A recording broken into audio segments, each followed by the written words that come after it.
Hi friends, welcome back to my YouTube channel Chaitra Chitra vlogs. Friends, ಮಲ್ಲೇಶ್ವರಂಗೆ ಹೋಗಿದ್ವಿ.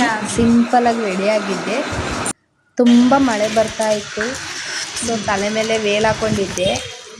ಮಳೆ ಬಿಡ್ತು. ತುಂಬಾ ಮಳೆ ಬರ್ತಾ ಐತೆ. ನನ್ನ ಫ್ರೆಂಡು ನಾನು ಹೋಗೋಣ ಅನ್ಕೊಂಡಿದ್ವಿ. ಗುರುವಾರ ಆಗಿತ್ತಲ್ಲ, ರಾಘವೇಂದ್ರ ಸ್ವಾಮಿ ದೇವಸ್ಥಾನಕ್ಕೆ ಹೋಗೋಣ ಅಂತ ರೆಡಿ ಆಗಿದ್ವಿ. ನವರಂಗಲ್ಲಿರೋ ರಾಘವೇಂದ್ರ ಸ್ವಾಮಿ ಟೆಂಪಲ್ಗೆ ನಾನು ನನ್ನ ಫ್ರೆಂಡ್ಸ್ ಹೋಗ್ತಾ ಇದ್ದೀವಿ. ಅಲ್ಲೋಗಿ ಮೀಟ್ ಮಾಡ್ತೀನಿ ಅಣ್ಣ. ಹೊರಟ ಬಸ್ ಹೋಗ್ತಾ ಇದ್ವಿ. ಎಲ್ಗೋಗ್ತಿದ್ದೀವಿ ಸರ್?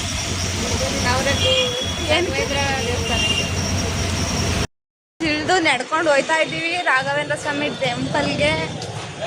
ಫಸ್ಟು ರಾಘವೇಂದ್ರ ಸ್ವಾಮಿ ದೇವಸ್ಥಾನಕ್ಕೆ ಹೋಗೋಣ ಅಂದ್ಕೊಂಡು ಅದ್ರ ಪಕ್ಕ ಗಣೇಶ ದೇವಸ್ಥಾನ ಮತ್ತು ಅಮ್ಮನವ್ರ ದೇವಸ್ಥಾನ ಇತ್ತು. ಸೊ ಅಲ್ಲಿಗೆ ಫಸ್ಟು ಅಲ್ಲಿ ಕೈ ಮುಕ್ಕೊಂಡು ನೆಕ್ಸ್ಟು ನಾವು ರಾಘವೇಂದ್ರ ಸ್ವಾಮಿ ಟೆಂಪಲ್ಗೆ ಹೋದು. ಅದ್ರ ಪಕ್ಕದಲ್ಲೇ ಇರೋದು. ತುಂಬ ಚೆನ್ನಾಗಿದೆ. ಫಸ್ಟ್ ಟೈಮ್ ಹೋಗಿತ್ತು. ತುಂಬ ಚೆನ್ನಾಗೈತೆ. ಮನಸ್ಸಿಗೆ ಮಾತ್ರ ತುಂಬ ಚೆನ್ನಾಗಿ ತೃಪ್ತಿ ಆಯಿತು. ನೀವು ಒಂದ್ಸಲಿ ವಿಸಿಟ್ ಆಗಿ ನವರಂಗಲ್ಲಿರೋ ರಾಘವೇಂದ್ರ ಸ್ವಾಮಿ ಟೆಂಪಲ್ಗೆ. ದೇವಸ್ಥಾನ ಗೊತ್ತಿಲ್ಲದಲ್ಲೇ ಕೇಳ್ಕೊಂಡು ಹೋದು. ಅದಕ್ಕೂ ಚೆನ್ನಾಗಿ ದರ್ಶನ ಆಯಿತು. ತುಂಬ ಜಾಸ್ತಿ ಜನ ದೇವಸ್ಥಾನ ಮನೆಗೆ ಹೋಗ್ತಾ ಇದ್ದೀವಿ. Thank you for watching.